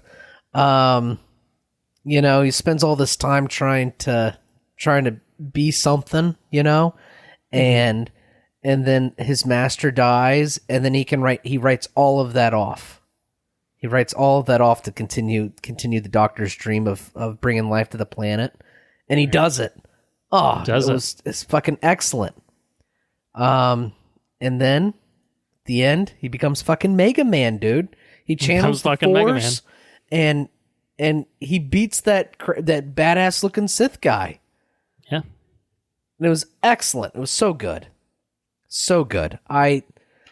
It's not my favorite. But it sits close to the favorite tier. Up there. Yeah, it's way up there. Yeah. It was a very touching story. Very, very good story. Just a very, very pleasant. And I think the animation style was probably not something that I was just like walking in being like, you know, but it although it was cutesy perhaps in an obnoxious way, it really worked for what it was doing. You know, it made it feel very genuine, you know, and you know, little TOB1, you know, he's just a robot that wants to be a Jedi. How could you not love that? How could you not fall in love with this little guy? You know, and for him to, you know, go through with it, it's good. It's extremely Mega Man. I mean, it's just Mega Man. I mean, to be honest, but hey, they even got the old guy with the beard. You know, like it's just Mega Man, but it's good. He rips his own arm off, and then all the little robots go and tase him. And he kills all his friends. Oh, so brutal. Yeah. Doesn't he get the robot that like gives him like a jetpack or some shit like that? His best buddy. His best buddy latches onto his back after he rips his arm off, and after all his friends get chopped in half, the little robot buddy straps onto his back, and his back flares up just like Mega Man. Mega Man. Yeah. And it gives him a power boost. Yeah, I think they stopped short of giving him the buster, you know, so he could shoot some charged shots from his arm. They stopped short of that. They're like, oh, we might get sued if we do that. But so there's good. a lot of droid killing in this show. I've noticed. It's basically if your droid gets slashed in half or in 19 pieces, someone's about to die. There's going to be hell to pay. This is a good one. TOB1, really good, really fun. And he's like the ultimate Jedi, really, if you think about it. Yeah. Brings life and prosperity to desolate planets and then defends it. He's like the quintessential Jedi. Yeah. It's wonderful. So good. It's very wonderful. Episode 7, The Elder. Studio Trigger, written directed by Masahiko Otsuka. This one felt very traditional Star Wars to me. You know, like with you know, obviously Japanese anime flourishes, but you know, character design and stuff like that felt like very much you know, Jedi Master and Padawan going out on a thing, and they got to do a thing, and then a thing happens, and you know, shit happens from there. But it's pretty cool. Pretty cool. It's definitely cool. The old man was nutty. Yeah, it's just fucking nutty. But I thought they did a cool thing with the Sith in this one. You know, he's like, yeah, no, I'm not a Sith. Those people are stupid. Yeah. You know? And yeah, I don't know. It was cool. I think that's the problem with this one. This one could have been so much more. I mean, they had the story about getting old, you know what I mean? And you know, I mean, that's a nice sentiment and stuff, but at the end of the day, it felt too shallow. I feel like coming off the back of 4, 5, and 6, this one just doesn't have the sort of creativity that those other ones really did, you know? Right. It's good, but it feels like a pretty traditional Star Wars story, which is not a bad thing, you know, but it almost just feels like, oh, okay. You know, on one hand, I guess you can go full tilt and you can have Tatooine Rhapsody. This one, you know, it feels kind of just more by the books, I think, almost. And so, you know, Jedi and Padawan go on. I do like the steam on the blade. That was cool. Lightsaber. I did like the animation style in this one. I thought the animation was nice looking. I just think the story just didn't. You know, it wasn't deep enough. They just had a fight, you know, and I guess you could boil like the duel down to that. It's literally called the duel or whatever. But to me, that one had a lot more character to it, you know, both through its animation and in the personalities of the characters involved. Whereas this one, I don't know, it could have been Qui-Gon and Obi-Wan. You know what I mean? Right. And, you know, off on an adventure. I did think, didn't the Sith just cut straight through the Padawan? And I'm like, and he's still alive? I was a little confused by that. I guess it was a light slash. He didn't. Yeah, I was like, I thought he got cut in half at first. I was like, all right, well, he didn't Darth Maul it and fall apart, you know, into two pieces. But I think maybe, and I could just be looking too deep into it. But I think that the idea of leaving him alive was to lure the Jedi up, because really and truly he's the one that he wanted to fight. Yeah, no, I think you're right. I think that's actually a good call. Is you know, don't leave him alive enough that he'll go searching for him, you know, to try to save him. Yeah, that's true. That's true. Yeah, but then he turns into ash. I don't know what's going on with that. Some weird shit. Yeah, so that's that. I don't know what's going on there, but it's cool. So what are you gonna do? Penultimate episode, Lop and Ocho. Animated by Geno Studio, written by Sayawaka, directed by Yuki Igarashi. I liked this one a lot more than I expected. I think I'd seen the character design in the trailers and just immediately like the rabbit looking, you know, character, and I'm just like, oh boy, are we doing some furry shit here? Like what's going on here? But it was very much thought that it was not a happy little film, I wouldn't say. And these last two are kind of just little depressing end notes almost for the series. It's kind of weird. But I did like this one on the whole. How about you? Yeah, so what I think was cool about this one's I don't know. It feels like Star Wars. It feels like if a Jedi came down and gave you a little once over and gave you a lightsaber in old Japan, in feudal Japan or something like that, and it just dropped it off, and then the culture of Japan got meshed in with Star Wars. This feels a lot more just straight up Japanese, a little bit of Star Wars trickled in there with the tradition of handing the lightsaber down and this and that. I thought this one was really cool. It had a lot of personality. It had a lot of, I don't know. This one had a lot of material that it kind of just dropped off on there. Unlike the episode prior, this one I thought was a very touching story too. It may have been a little emotional. I've had a couple brews or what have you when I was watching this one, because this one got really good, especially at the end. Loses his other eye and he's got to fight his daughter, and then she ends up getting both the sword, her father's sword, and the lightsaber, and just kicks ass as little bunny girl. Yeah. That was cool as shit. That was very cool. Yeah. He also, her sister was a real asshole, I must say. Yeah, the whole time. Sister was a dick, and to a sweet little bunny girl. Yeah, she's a sweet little little bunny girl who is her sister. Just fucked up, man.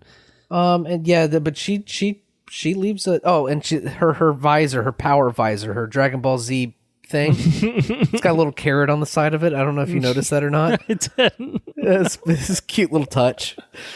But it was a cute episode with a lot of heart. And I enjoyed it for that. So yeah. I my initial misgivings with the rabbit character. I think it ended up being a lot more than that, especially because it's like this one rabbit character amidst basically all pretty traditional, normal-looking character Star designs. Wars people, So it's like they want a rabbit person. Just want a rabbit. Yeah. Like, hey, man, fair enough. Whatever you want to do. It was good. Like I said, not exactly an uplifting tale. By the end of it, but I liked the world building of it. Like you said, kind of the infusion of like Japanese culture into it was pretty well done. Yeah. I had a good time with it. I don't know. I feel like a lot of these I'm just like, yeah, it's pretty good, right? I enjoyed it. It's got some cool shit, the lightsaber stuff and the lightsaber and swords. Like this one almost had both, like traditional sword combat with lightsabers thrown in there for good measure. Hey man, I'm all about it. So, I think that's what I got on that. Shall we proceed to the final episode number 9? We shall. All right. From Science Saru. I don't think I introduced TOB1. I was like, there's actually 2 from this animation studio, Science Saru. They also did TOB1. Did they really? Yeah, but it's different. Oh, same writer. Yuichiro Kido. TOB1 was directed by Abel Gongora, and then this one, Akakiri, was directed by Onyong Choi. So yeah, Akakiri, the last episode. What did you think about it? This would probably... Okay, so my least favorite was... Tatooine Rhapsody, I believe. Tatooine Rhapsody. Probably followed by... I guess it would... Maybe the Village Elder. Followed by the Twins. So this was going to be the... probably the one above that. Okay, so this is kind of in the middle, basically. I feel... That's fine. Pretty good. Like, not groundbreaking or awe-inspiring. And maybe I'll put this... some of the other ones were. Maybe I'll put this... I'll put this one below the Twins. Because the Twins I thought was very compelling. 98... creative, and out there. Yeah, so. Creative and out there, and I was on board, 110% on board, 98% of the episode. This one just... I don't know. I didn't find this one very compelling. I didn't really care for the ending. It's plenty compelling. Let me rephrase that. It's plenty compelling. But we've already been told this story. We were told this story with Anakin. Yep. I don't necessarily need to be told it again. You know what I mean? So he gets. Go ahead. I just say the one wrinkle. In the sense of, yes, this is obviously just a story of Jedi, being corrupted to the dark side. I at least feel like with this one, it was a bit more of a tangible, like, explanation for why he would agree to go along with it, in the sense that, like, he himself was the one who literally killed this girl, obviously by accident, but, he was manipulated into Anakin saving her life. Anakin actively killed Padme. He broke her heart.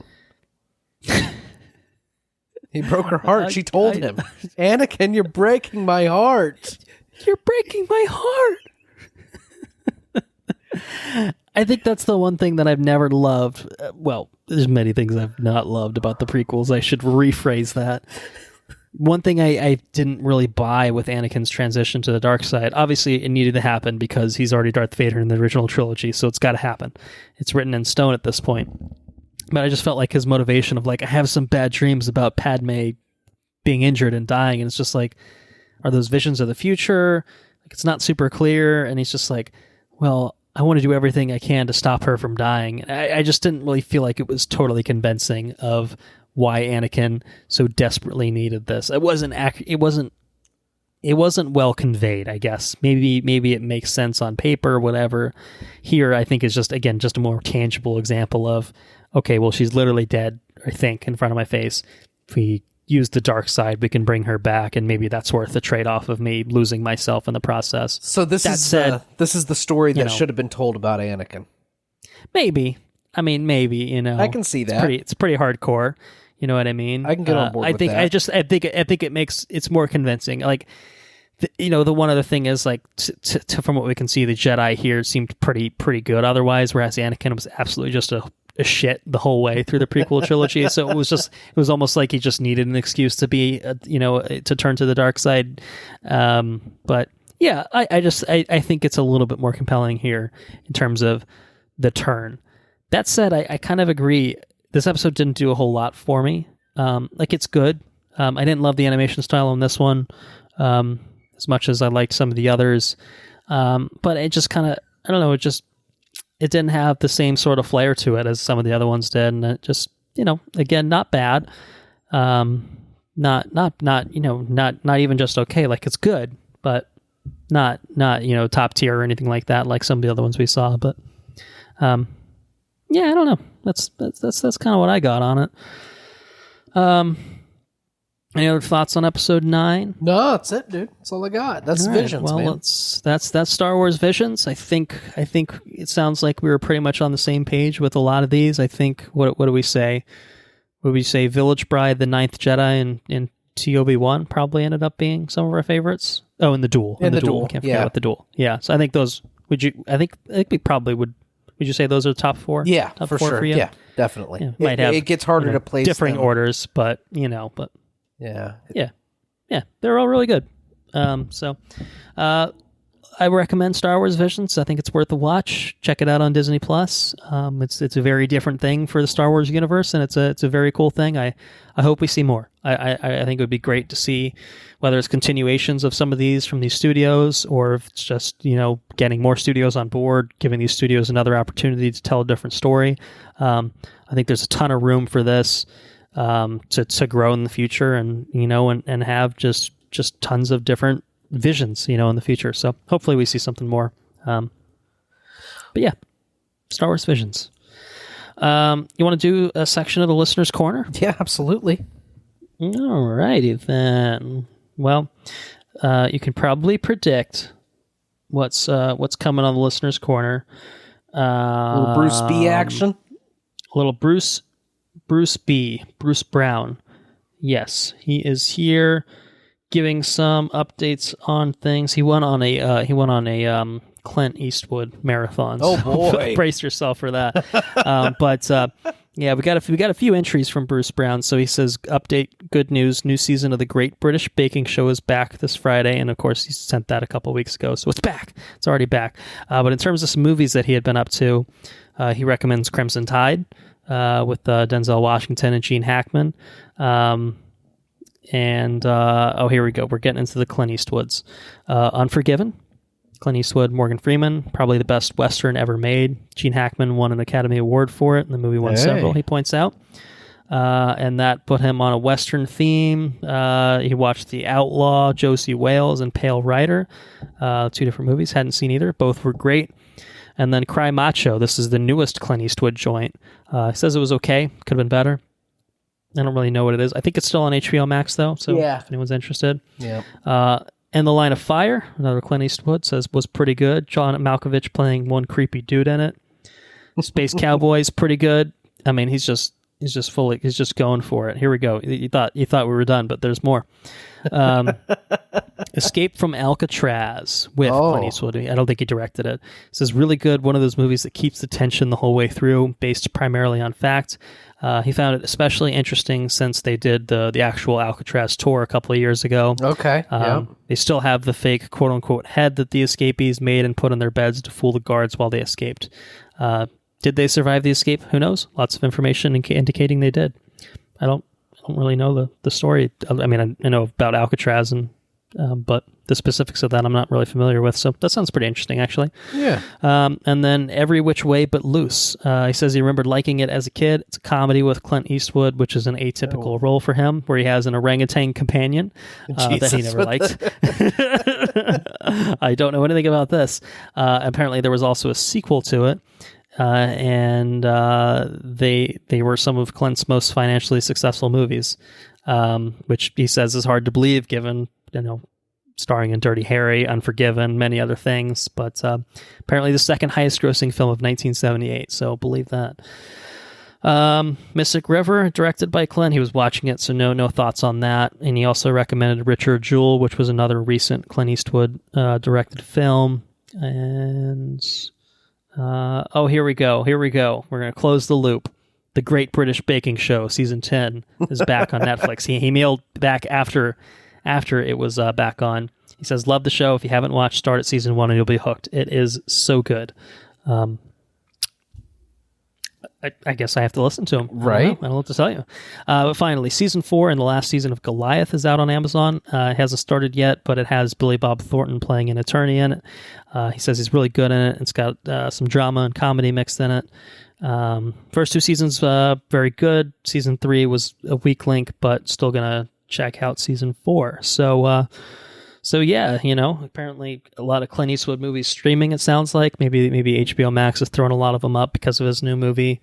So certainly a prolific actor and director for anyone interested in checking out some Clint stuff. And then the Great British Baking Show apparently is amazing. Or Squid Game. You can go watch Squid Game on Netflix. Yeah, I hear that's a big one setting the world on fire. I don't know what the hell's going on there. I haven't got into it myself, but anyway, that's the Listener's Corner. Thanks for writing in, Mr. Brown. And if you, the listener, yes, I'm talking to you. If you want to contribute to the Listener's Corner, send us an email, watchreviewrepeat@gmail.com. Happy to take a look at that. Maybe offer up a favorite Star Wars Vision episode. Maybe you are a huge Tatooine Rhapsody stan and you wanna defend Star Waver's rocking prowess or something, or you've seen some movies recently. You want to talk about that? Yeah, let us know. So yeah, that brings us to the part where I ask Andrew, since it has been probably 2+ weeks since we last spoke, what have you, sir, been up to? So I've gotten pretty far in my book. The Way of Kings. Yeah, I haven't gotten to the third. Do we talk? Can I speak of spoilers on this podcast or no? I mean, I'm fine with it. I guess I'll just flag it. Way of Kings spoilers. Way of Kings spoilers. It's the first book in a series of which 4 books are out now. So you've had basically a decade to read it at this point if it's of interest. But I think we can say you're enjoying it. We recommend it. If you really, really don't want to hear spoilers, skip ahead and. We can just say that, you'll enjoy it. Come back and listen to the spoilers at some point, but feel free. Highly recommend the book. It's not going to hurt my ears. So, apparently, what's her name? Fuck. Describe. The student. Like the Jasna's ward? Yes, Jasna's ward. Shallan? Shallan, yes. Apparently Shallan she's got these people following her with symbols for heads, and she can only see them when she sketches. Well, maybe one of them sucked her into some sort of alternate fucking reality. Just falling into a sea of beads or something like that. Yeah, sea of beads with a crazy sun, and all of a sudden her shit turns into a vial of blood, and it so that was fucking nutty. I don't know what's going on there.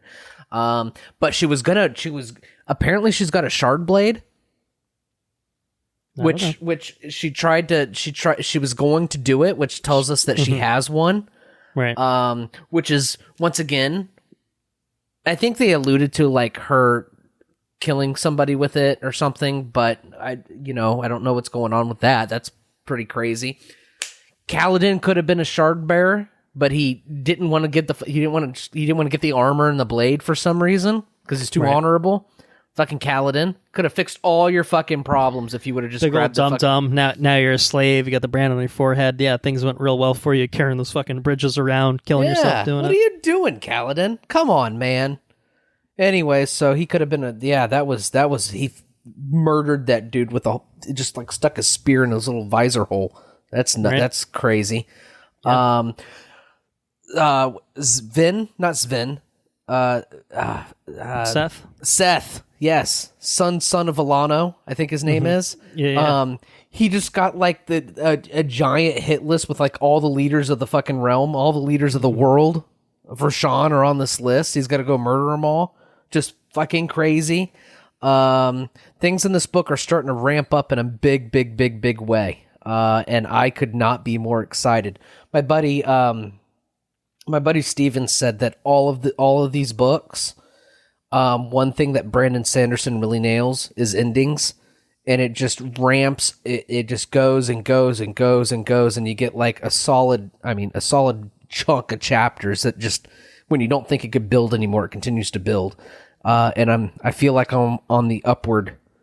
I'm moving upwards to a crescendo in a big way, and it's a slow burn. I think initially getting you invested in the characters, but yes, once shit hits the fan, it's pretty nonstop.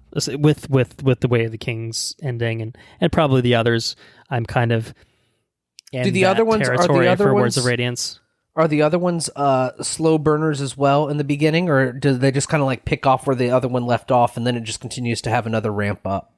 No, I think Words of Radiance, which I have about 150 pages left in it. So I'm like basically, I think it's about to be shit hit the fan and then basically go nonstop to the end. It's a quieter first half, like there's plot developments kind of, moving around, developing, but for the most part, it's the big shit happens at the end of book one. It's responding to that and, going from there and then, building to more shit hitting the fan in a way. So yeah, and Kaladin's like getting beat around. He's hung upside down during this ridiculous fucking storm. Yep. And he sees the Storm Father, for a second, and he's like, what's his face? What's his face soaks up the light. He soaks the light out of the Seth. Yeah. Yeah. He sucks the stormlight out of all the money. Mm-hmm. And man, I don't know what's happening. But man, I'm really pumped up about it. Yeah. I'm 100. That's good. And I guarantee you when I finish this one, next one's going on queue. Roll right in that. Yeah, I mean you should. Yeah, I'm not going to stop. You're making good headway. I mean, do you have any idea how many hours you have left in terms of the audiobook? I think I have less than 20. Okay. I'm trying to think. Like it's, you've I'm in chapter 48. I've got less than 15 actually. Okay. 14 hours and 45 minutes. It feels like you're starting to get into some pretty big shit going on, but feels like it. I think it really is the second half of the book. There's a lot of big shit going down, and then I was driving home, kind of a big event type thing. I was driving home, and it brought a tear to my eye. Oh.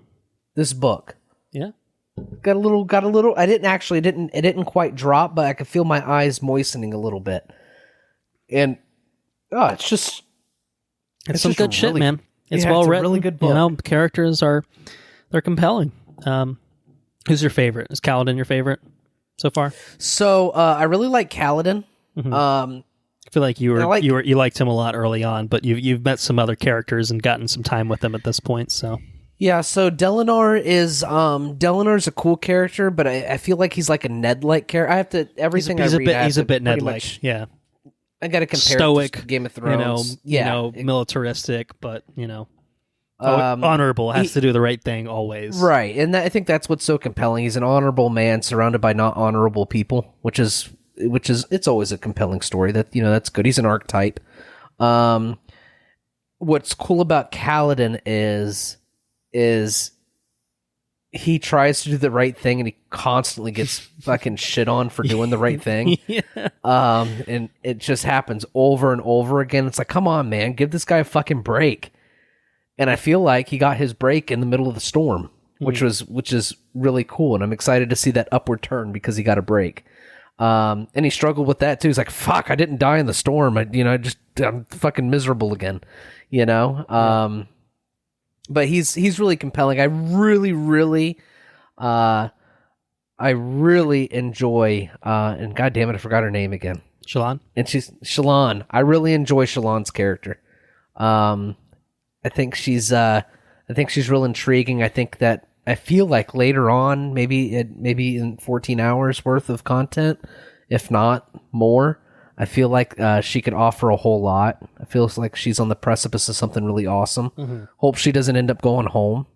But Yasna gave her that book, which is I think that's where I got teary-eyed today. It's coming home and she's like, "Hey, listen, I'm trying to apologize, blah blah blah blah, for working you so hard." I hope she doesn't go home because I think Yasna's super compelling too. She's just kind of shitty towards everybody. She went and killed everybody in the alley, and Shallan's like, "What the fuck are you doing? You can't do that." Yeah. But I enjoy the interactions. They're a good pair. Really enjoying the book. Don't want to go on a tangent for 45 minutes about everything, but we could though. We definitely could. Well, we could. We can always talk off air too. If you want to really. I will tell you about Delinar catching that fucking. What is it? They're not void bringers.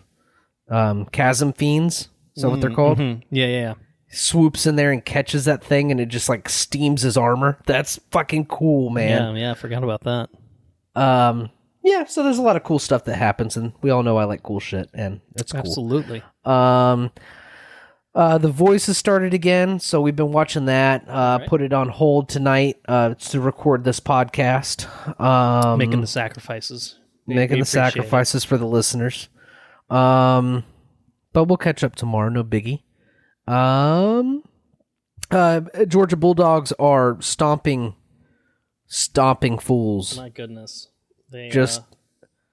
I thought Arkansas would put up some sort of a challenge. No, I was incorrect. Fucking steamrolled. Although they didn't get steamrolled as hard as that team from 2 weeks ago. Vanderbilt game was fucking ridiculous. Yeah. To be fair, Arkansas, I think to this point has played pretty well overall. It's been a pretty good team. Vanderbilt, I think everyone expected would be terrible. Maybe not that terrible, but yeah, I mean, they just rolled right through Arkansas. Was it 37-0? I mean, yeah, rough. College football's a sore subject for me right now. So anyway, Bucks are doing good though. You can have all right. Yeah, I'm a Jaguars fan, so no, it's just pain and misery. Although the Braves made the postseason, so they swept the Phillies in the final season. So yeah, it's the Braves. The Braves are my one hope for sports glory this year, but I have expectations set pretty low for them. But I'm glad they made the playoffs. Hey man, that's a victory in itself. 4 straight division titles ain't nothing to fuck with. What else have we been doing? And the Rays are doing well too. So yeah. Yep. Rays Braves World Series. Who says no? I think that's watched a lot of comedians. I watched this guy named Sebastian. God, I don't remember his last name. He's got Netflix specials though. Okay. Watched all 3 of those with Sarah's dad on Saturday. The 3 that he has on Netflix, he's pretty hysterical. I cried for like 3 straight hours. It was pretty funny. Watched this other guy named Nate. Can't remember his last name either, but he was pretty hysterical. I cried during that too. Been laughing a lot. I think I'll continue to watch more stand-up. It feels good for my soul. You just watching everything on Netflix? Yeah, just watching them on Netflix. I got feels Netflix like there's specials. a lot on there, so you know. Yeah. And I tried to watch. Sarah's aunt came over and tried to get everybody on board to watch Casino Royale, but we ended up watching comedians instead. I couldn't get enough steam. Okay, so fair enough. I'll have to watch that on my own. But yeah, and that's it. Pretty much any free time's designated towards The Way of Kings. Essentially, I'm hooked. I listen every chance I get. It's not a bad idea, you know. Yeah, I mean, that's good. Once it gets its hooks, you know, you just can't. You just. What happens next? You just got to know. It's like Dune. Yeah. Well, so I'll just go ahead and start with my stuff with Words of Radiance. So I am in the final part of the book. Okay. And it's great. It's really great. I like how it's built from what the Way of Kings, did with his characters. Obviously, I'm being very vague, but I'm really enjoying it. I'm at the point where I'm like sucked into it, and I want to finish it. And I want to finish it because I want to finish it to find out what happens. But I also want to finish it so that I can start reading Dune, at least read some of Dune before the movie comes out. I don't know if I'll be able to finish the book unless I really put my nose to the grindstone. But yeah, that's kind of my reading plan. Is I think I said about 150 pages in Words of Radiance, although it might be a little less now because I read some today. But yeah, I'd be able to hammer out 150 pages, no problem. I can do it. I just, I'm a working man these days. It's tough. Although I've been reading on my lunch breaks is what I've been doing. There you go. So distinguished individual. Lunch break, reading time, and then usually reading before bed if it's not too late. So that's usually my reading strategy. I get distracted by other things. But Words of Radiance is great. I think you're going to really, really enjoy it whenever you roll right into it. Obviously, you've still got time before you get there, but it's more of the same, but in a good way. A good extension, evolution of the series. Doesn't feel like a carbon copy in any way. It really just feels like the next thing. It's very good. Other than that, watching lots of movies. Don't know about a lot of movies, but I've watched a few movies. I watched Free Guy. I caught it the last day that it was playing at the theater that was walking distance for me before it dropped out of theaters. Unfortunately, I think there's some sort of contract thing where it will eventually make its way to HBO Max, but it's on Disney Plus like everywhere else in the world except for America. So Free Guy was really fun. Obviously we didn't cover it for an episode. But I really enjoyed it. Funny though. It was very funny, very entertaining. Ryan Reynolds was his perfect, charming self as usual. Jodie Comer, who plays like the female lead in it, she was really good opposite him, and it was just a very funny, just kind of consistently funny thing. A good send up of video games like MMOs and like GTA Online and shit like that. Like it was it was good. It felt like. I don't know. I just really enjoyed, it's comedic take on multiplayer video games. I don't think it was so like video games are bad for you and they melt your brain or anything like that. It was just kind of I don't know. It felt authentic to it in a way, but it still had at its core, it was still like a very like charming story of AI, being, kind of becoming sentient, and a comedic take on that. It was good. I really enjoyed it. Taika Waititi is in it. He plays the villain in it, and somehow, and maybe this is almost like this almost makes the film seem better. Taika Waititi is the worst part of the film. It was weird, and I don't like it. Wow. He was severely unfunny in it, and I think it's because. I hope it's because every take that they used was the scripted take, where they're just like, because it felt like he was improvising, but. I don't know. Like it just felt like they just used the weakest versions of everything that he did, and it was kind of a bummer. Like he was fun and charming, in a smarmy villainy sort of way, but not super fun. It was weird. It was a weird thing. Like I said, like how is Taika Waititi like the worst part of this film, but it's still good? Like I don't know, man. It was weird, but. Anyway, yeah, I recommend Free Guy whenever it comes around. If you get a chance to check it out, I think you'll find it pretty entertaining. All right. Other than that, did some watching some movies at Anima's recommendation. First of which was Matilda from sometime in the 90s, a Roald Dahl adaptation directed by Danny DeVito. Did you know that? I did not know that. He directed it. Yeah, he stars in it obviously with his wife at the time, Rhea Perlman, and. I don't think I'd ever seen Matilda in my life. I thought I did. Maybe I'd just seen bits and pieces or something, but I had a fucking blast watching Matilda. There's a couple sequences. There's the Trunchbull. She takes this little girl with her pigtails and swings her around and throws her over a fence, and I thought that was incredible. She throws a few kids out windows at the school, which was awesome. Puts them in the pokey. Yeah, the pokey. Puts it in the pokey. She makes the one kid Bruce eat the cake, Bruce. Eat the whole fucking cake. Oh man! And then Bruce eating the cake. We used to watch that movie every day at daycare. Every day. It's like so it's burned in your brain. Yeah, I always thought my dad hooked cars up to drills to roll back the miles. I did find it funny because another previous conversation we had on the podcast was you talking about the representation of car salesmen in film, and I was just like, this is probably what you're talking about. It's not very kind to him. Danny DeVito's hair gel. He was a treasure in this. The hair gel, it was he gets bleached. He gets the hat stuck to him. Oh man, just classic shit. But it was very funny because I Matilda likes to read, and so Anna had she started this book series and she was just flying through them, and so I was throwing some Danny DeVito quotes at her like, what are you reading a book for? You know, just Moby what? Moby what? Moby That's right. That's good. Good stuff. Matilda, highly recommend it. It was far, far more entertaining than I anticipated it being. On the other side of that, I watched a film about the Holocaust called Life is Beautiful. Oh, God. However, it is a comedy of sorts set within the confines of the Holocaust. Have you ever seen this movie, Life is Beautiful? It's a Italian movie from, I believe, the late 90s as well. 97 Italian comedy drama film directed by and starring Roberto Benigni. Basically, he's a Jewish Italian bookshop owner who starts a family, and basically he gets sent to a concentration camp. But the whole film, he's a very over the top, very kind of clown-esque personality.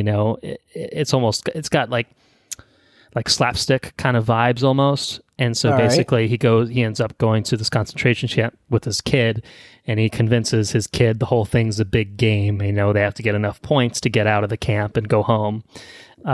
So he's being silly around his kid, trying to keep him, not really understanding the horrors that are around him. So I think it was a little controversial at the time in the sense that it's just like, how do you do a comedy about the Holocaust? Like that's not great, obviously. But I thought it was really effective, actually. It was nominated, actually, for a few Academy Awards. I think it was nominated for Best Foreign Language Film. It won Best Foreign Language Film, and it was nominated for Best Picture, actually, but it lost the Best Picture nomination. But it was one I didn't really know anything about. Anna had seen it, and we were talking about Oscar winners at one point, and it came up and it's like, oh, we should watch that. And so we ended up watching it.